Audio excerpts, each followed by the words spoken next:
C'est la suite et la dernière partie des Sartois du web, toujours en simultané sur www.lmtv.fr. Mais dès à présent, c'est l'heure de la folle histoire des jeux vidéo de Fury.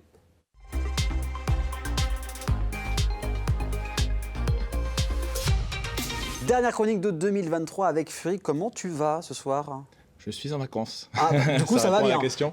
Ça va très très bien. Et toi ? Ça va très très bien, pareil, bientôt vacances, donc un peu de repos, ça va faire le plus grand bien. Il y a tellement de choses à dire là pour ces fêtes de fin d'année, peut-être des petites idées cadeaux de dernière minute. Et on va commencer par une console que moi je ne connaissais pas, c'est la console Vectrex. Yes. Alors c'est quoi comme console ? C'est une console assez unique, donc c'est pour ça que je voulais en parler, qui fête, sa sortie fête les 40 ans pour le territoire européen, donc c'est une vieille machine. Et c'est un... Elle est unique parce qu'elle affiche des graphismes vectoriels. Donc c'est la seule console vraiment à afficher ce genre de graphisme, donc ça change des pixels. C'est vraiment unique. Et c'est des faisceaux lumineux qui forment des formes géométriques. Et pour l'époque, donc 83, donc elle est sortie en 82. Il faut se remettre en condition de l'époque aussi. C'était incroyable. C'est vraiment une super belle machine avec écran intégré. Enfin, c'était une révolution. Ça prend de la place ? C'était très gros ? C'est pas énorme. C'est pas énorme. Moi, je l'ai pas emmené parce que ça prend un peu de place dans le sac. C'est fragile. Mais ouais, c'est une super belle machine qui est pas giga connue parce qu'elle a subi le crash du jeu vidéo des années 80. D'accord. Donc pas très très courante. J'ai enfin fait l'acquisition, donc je me suis dit que c'était l'occasion d'en parler. Et pour les gens qui sont intéressés, qui collectionnent, ça coûte environ combien ce genre de machine ? C'est cher ou pas actuellement ? Ouais, actuellement c'est dans les 400 € à peu près. Qui est fonctionnelle, c'est dans ces prix-là. Ok, très bien. Et après, il y a un projet que tu voulais parler, qui est très prometteur et qui est français, donc ça fait quand même plaisir. C'est un musée du jeu vidéo, et ça en vote oui. Alors, raconte-nous tout ça. Complètement. Donc, c'est l'initiative de notamment Tev d'ici Japon, qui est un youtubeur français qui vit au Japon. Et suite à une annonce de console qui est parue sur eBay, donc quelqu'un qui proposait sa collection de consoles pour 1 million d'euros. Il n'avait pas les moyens, donc il s'est dit, tiens, est-ce qu'on lancerait pas en partenariat un musée du jeu vidéo ? Et comme il a une grosse communauté YouTube très soudée, il a lancé un financement participatif sur KissKissBankBank. D'accord. Et ils ont récolté, pour ouvrir un musée du jeu vidéo dans le 77, plus de 2 millions d'euros. Waouh, le double de ce qui est... Ok, c'est incroyable. Ce qui est énorme. Alors oui, il leur fallait au moins un grand minimum 500 000, mais ils tablaient sur 1 million. Et puis ils ont fait 2 200 000, quoi. C'est le record pour un financement participatif français. C'est quand même un beau record. Donc on sait à peu près quand le musée devrait ouvrir ? C'est d'ici quelques années ? 2026-2027 pour l'ouverture. Ouais. Donc il y aurait 3500 mètres carrés de musée avec un petit village japonais. Enfin, ça va être on a hâte de voir ça. Oui, carrément. On a hâte de voir ça. J'ai déjà mes places. Ça, je m'en doute. Et on a dit des jeux à faire en famille pour les fêtes de fin d'année. Donc voilà, ça joue avec ses parents, ses grands-parents, ses enfants, ses petits-enfants, les cousins, vraiment toute la famille. Un jeu qu'on connaît maintenant, c'est Mario Party. Jeu à faire qu'on t'a déjà parlé d'ailleurs. Ouais, alors j'ai pris le 10 parce qu'on n'en parle pas beaucoup, mais donc qui est sorti sur Wii U. Et il peut se jouer à 5. Alors honnêtement, en dessous de 5, il n'est pas super intéressant. Bon, il est sympa, mais sans plus. Mais à 5, c'est chouette parce qu'il y a un joueur qui incarne Bowser sur la tablette de la Wii U et qui doit empêcher les 4 autres joueurs d'arriver au bout du plateau. Donc en famille, c'est super. À 5 joueurs, c'est top. Donc il y a un qui fait le méchant et les autres qui font les autres joueurs, très bien. Le prochain jeu s'appelle Night Squad. Ouais, donc... Je présente un jeu dématérialisé pour une fois. Voilà, c'est un sacrilège. Mais... Non, c'est parce qu'il se joue à 8 sur un même écran. Génial. Ce qui est assez rare. C'est clair. Puis, c'est un petit jeu de chevalier. Alors, il y a le 1 et le 2. J'ai préféré le 1 qui est sorti en 2014, mais qui est super fun. Et voilà, il y a plusieurs modes de jeu, jusqu'à 8 joueurs, où on combat avec des petits chevaliers en vue de dessus. Et c'est vraiment... on passe tout le temps des très bons moments sur ce jeu. Il est super chouette. Donc en famille, c'est top. Ambiance un peu rétro gaming d'ailleurs. On voit ça tout de suite. Un jeu que j'ai beaucoup joué quand j'étais enfant sur Mega Drive, c'était Micro Machine. Et tu vas nous en parler.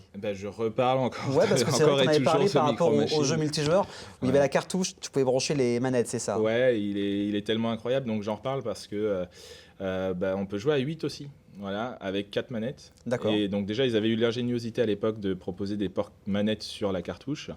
Et en plus, de jouer à 2 sur une seule manette. Donc ce qui fait 8 joueurs. Et puis petite astuce, parce que quand on branche les manettes sur la cartouche, dès qu'on bouge, c'est pas top. Donc il y a plusieurs marques qui proposent ça, mais des manettes sans fil. On branche comme ça pour les mettre sur la cartouche, c'est mieux, parce que dès qu'on tire les fils, c'est pas top. Donc voilà, faut pas hésiter à se procurer ce genre de petite manette. Mais ouais, à 8, c'est hyper fun. On ne peut pas accélérer, du coup, faut juste faire gauche-droite, quoi. D'accord. C'est Et quand tu dis qu'on peut jouer à 2 sur une même manette, ça se passe comment pour le gameplay, pour la jouabilité? On tient chacun à côté de la manette. Ok. Enfin, c'était assez ingénieux. C'est très fun. Et donc gauche-droite, et puis pour freiner, on peut appuyer sur le bouton du bas. Et puis celui qui a la partie droite, il utilise A et B pour faire gauche-droite. Enfin A et C, et B pour freiner. Et ouais, c'est le bazar. C'est assez drôle à voir. Ouais, 2 personnes sur une même manette, c'est assez marrant. Ouais, c'est une sacrée expérience. Après, bon, on parle de Nintendo beaucoup. Il y a Super Smash Bros. Il y a beaucoup de Super Smash Bros. Donc là, tu as ramené une version Wii U. Ce qui va se diffuser à l'écran, c'est la version GameCube, Super Smash Bros. Mêlé. Donc raconte-nous, parce que je trouve le jeu vraiment excellent. Alors, c'est un jeu qui se destine aussi bien aux gamers assidus que aux débutants, même si quand on est débutant, ça peut paraître un peu le bazar au début. Et je l'ai ramené aussi parce qu'il se joue à 8. Donc je me suis dit, les jeux 8 joueurs, c'est pas très courant. Il se joue à 8 pour les versions justement Wii U et Switch. Alors j'ai pas pris la version Switch. C'est un gros bazar, c'est très drôle. C'est des personnages de l'univers de Nintendo. On peut se battre aussi bien avec Pikachu qu'avec Samus de Metroid ou Link ou autre. Et en gros, il faut se taper dessus et éjecter les adversaires du plateau. Bon, un jeu très connu, mais voilà, dans les jeux 8 joueurs, ça fait partie des classiques à faire. Et pour la Wii U, il faut un petit accessoire pour brancher des manettes GameCube. Ok. Donc il y a 4 joueurs qui peuvent jouer en manette GameCube et puis 4 avec des manettes de Wii ou de Wii U. Et c'est c'est intemporel, Smash Bros. C'est pour ça que ça marche. C'est le premier à quoi? Il a 25 ans, c'est ça, à peu près? Sorti dans les fin 90. Ouais, c'est ça. Donc il a même pas loin de 30 ans. Ouais, dans les 25 ans. Ouais, 25. Donc voilà, un jeu intemporel et qui fonctionne encore aujourd'hui. Et il y a un jeu qui m'a surpris, ça s'appelle Quiplash. Ouais. Alors c'est quoi ce jeu? Ça a l'air assez sympa à faire à plusieurs. Alors je me suis dit, je propose des jeux 8 joueurs, mais avoir 8 manettes, c'est pas forcément facile. Donc Quiplash, il n'y a pas besoin de 8 manettes. D'accord. Donc c'est un jeu Jackbox, il propose plusieurs jeux dans le style. Et là, il faut avoir chacun un smartphone ou un PC ou une tablette et une console. Et puis relier donc en passant par un navigateur avec le téléphone, par exemple. On a un petit écran et c'est beaucoup de jeux de mots. Alors on peut aussi bien y jouer du coup avec des... Bon, faut quand même savoir lire et écrire évidemment, mais avec les plus jeunes, c'est très très drôle. Et donc c'est des phrases à compléter, puis il faut voter pour la plus drôle. Voilà. Il n'y a pas que des phrases à compléter, mais c'est un peu ce style de jeu et c'est des chouettes moments entre amis ou en famille à passer. Et l'avantage, c'est qu'il y a besoin d'une seule console, d'une seule manette. Donc je me suis dit, alors, je sais plus, c'est peut-être pas 8, c'est peut-être 6 joueurs, 5 ou 6 joueurs. Non, beaucoup. Mais on peut jouer nombreux sans avoir des tonnes de manettes. Donc, voilà. Puis ça coûte pas très cher, il est soldé en ce moment. Donc en plus, voilà, donc raison de plus 3, pour... Encore un jeu des maths, mais bon, je me suis dit, pour jouer à plusieurs. Et rapidement, tu as ramené aussi Bomberman. Donc jeu classique aussi, qui existe depuis tellement de décennies. Bomberman R, qui est pareil, c'est une licence qui a une quarantaine d'années, aussi vieille que le Vectrex, ou la Vectrex. Et donc jeu très simple mais très efficace à 8 notamment aussi. Donc c'est un jeu labyrinthique où on doit piéger ses adversaires en posant des bombes, casser les murs, récolter des bonus et puis essayer d'éliminer les autres. Et c'est pareil, c'est toujours des super moments. Et puis pouvoir jouer à 8, c'est quand même quelque chose. Sur un seul écran, c'est des moments bien fun. Pour tous ces conseils, vous savez ce qu'il vous reste peut-être à finir d'acheter comme cadeau de Noël et même à jouer avec vos parents, vos grands-parents ou l'inverse, vos enfants et vos petits-enfants.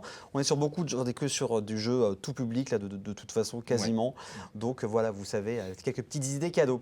Juste avant de vous laisser pour faire la fête de Noël et du 31 décembre, place à un jeu concours grâce au Petit Futé qui vous régale en ce moment avec 2 gagnants et 2 cadeaux différents. C'est soit une nuit en calèche au Nid Douillet avec 20 € de bon d'achat pour des produits de la ferme, ou alors initiation bien-être et communication animale plus une petite balade au bois avec les chevaux à Bret-les-Pins d'1h30 pour 2 personnes. Mais avant, il faut répondre à une seule question. Cette année, LMTV Sarthe fête un anniversaire bien spécial. Quel âge a la chaîne? Est-ce que c'est réponse A, 15 ans, ou réponse B, 30 ans? Vous envoyez votre réponse directement par mail à jeu@lmtv.fr et on aura plusieurs gagnants à la première émission de 2024, le 12 janvier 2024 sur LMTV Sarthe. Merci Fury encore. Avec plaisir. L'année prochaine, pour les prochaines vacances, pour parler de jeux vidéo. Et quant à vous, merci encore de votre fidélité. On se retrouve l'année prochaine. Passez d'excellentes fêtes et je vous dis à très bientôt sur LMTV Sarthe. À bientôt.